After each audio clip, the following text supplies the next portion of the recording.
अर्ज करना कि मोमिन की नमाज जनाजा पढ़ना भी इंतहाई सवाब, मोमिन को कफन देना भी इंतहाई सवाब, नमाज जनाजा की गवाही देना भी इंतहाई सवाब, कफन में और दफन में शिरकत करना भी इंतहाई सवाब। नमाज जनाजा के बारे में रिवायत यह कि जब किसी मोमिन के जनाजे पर दूसरा मोमिन नमाज पढ़ता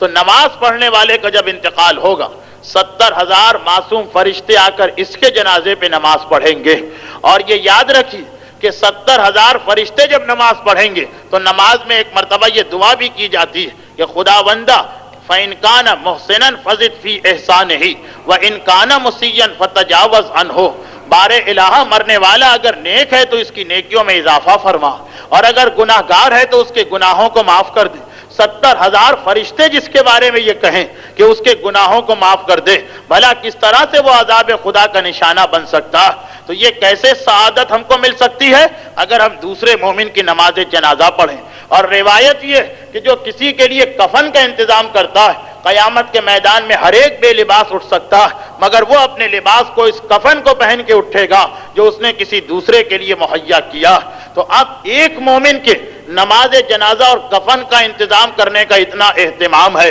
तो अगर मरने वाला कोई इमाम